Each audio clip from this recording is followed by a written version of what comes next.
Next story time Tamil.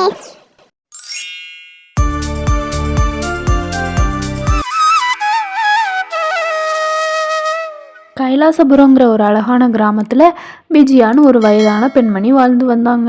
அவங்களுக்கு 2 பையன் உண்டு. ஒருத்தன் பேர் ராஜா, இன்னொருத்தன் பேர் ராகுல். அவங்க 2 பேரும் எந்த ஒரு வேலையும் செய்யாமல் எல்லாமே அம்மாவை நம்பியே இருந்தானுங்க. அம்மா கிட்டேயே எது வேணாலும் பைசா கேட்டுக்கிட்டு அப்படியே ஊதாரித்தனமாக சுற்றிட்டு இருந்தாங்க.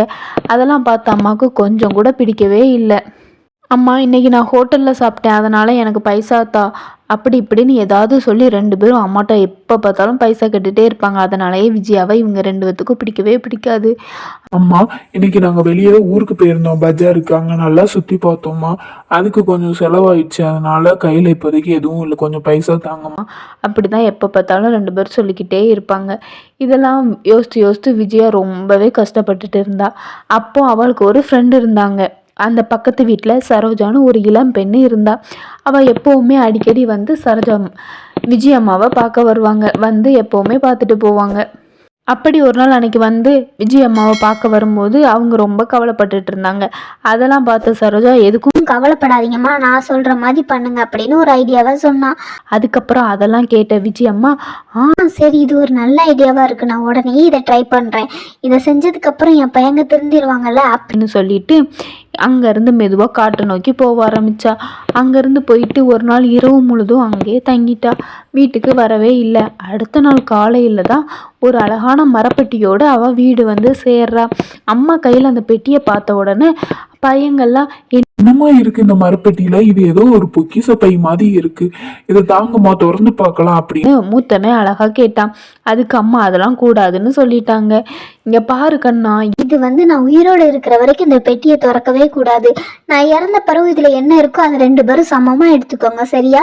அது வரைக்கும் இது என்னோட அறையிலே இருக்கட்டும், புரியுதா? அம்மா, அப்படிலாம் வேண்டாம்மா, நாங்க பாக்குறோம் அதுல என்ன இருக்குன்னு பார்த்து இப்பவே நானும் அண்ணனும் சரி பாதியா பிரிச்சுக்கிறோம். ப்ளீஸ் அம்மா, கொடுங்கம்மா. உங்க செல்ல பையன் ராஜா கேக்குறேன், கொடுங்கம்மா. அதெல்லாம் முடியாது, இது என்னோட அறையில தான் இருக்கும். எனக்கு அப்புறம் இந்த சாவி உங்களுக்கு தர, நீங்க எடுத்து அதை என்னன்னாலும் பண்ணிக்கோங்க. அதுக்கப்புறம் ராஜாவும் ராகுலும் அந்த பெட்டியே பார்த்துட்டே இருந்தாங்க. என்னடா இருக்கும் இந்த பெட்டியில, ஒருவேளை பொக்கிஷம் இருக்குமோ அப்படின்னு. அப்புறம் அடிக்கடி ஏத்த வீட்டு சரோஜா அம்மாவை பார்க்க வருவா. விஜயம்மா என்ன பண்றாங்க அப்படின்னு அடிக்கடி வந்து பார்த்துட்டு போவா. ஒரு நாள் என்னாச்சுன்னா, விஜயம்மாவுக்கு உடம்பு சரியில்லாமல் இறந்தே போயிட்டாங்க. அதெல்லாம் பார்த்த சரோஜா என்ன இப்படி ஆயிட்டுன்னு நினச்சி ரொம்ப கஷ்டப்பட்டா.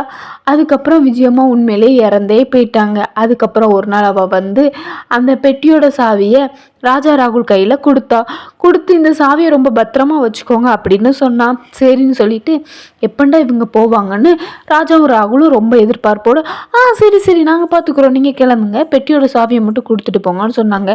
அதுக்கப்புறம் பெட்டியோட சாவியை வாங்கிட்டு அந்த பெட்டியே பார்த்துட்டு இருந்தாங்க. நான் முதல் திறக்கவா, நீ முதல் திறக்கவா அப்படின்னு ரொம்ப நேரம் பார்த்துக்கிட்டே இருந்தாங்க. அதுக்கப்புறம் ஒரு வழியாக முடிவெடுத்து, சரி நான் நீயே தோற, நீ தானே மூத்தவன், ஆனா உள்ள என்ன இருந்தாலும் அதை சரி பங்கா பிரிச்சுக்கணும்னு சொன்னாங்க.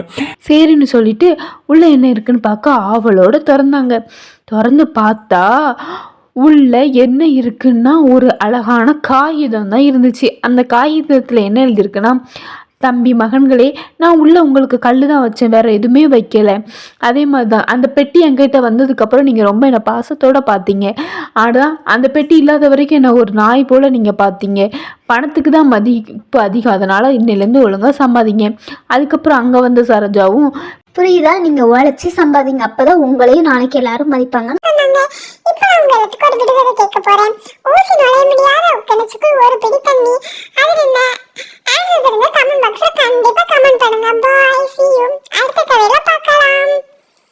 இதே மாதிரி பெஸ்ட் ஸ்டோரிஸ் கேட்கணும்னா எங்க பெஸ்ட் ஸ்டோரி டைம் தமிழை லைக் பண்ணிக்கோங்க, கிளிக் பண்ணிக்கோங்க, ஷேர் பண்ணிக்கோங்க, சப்ஸ்கிரைப்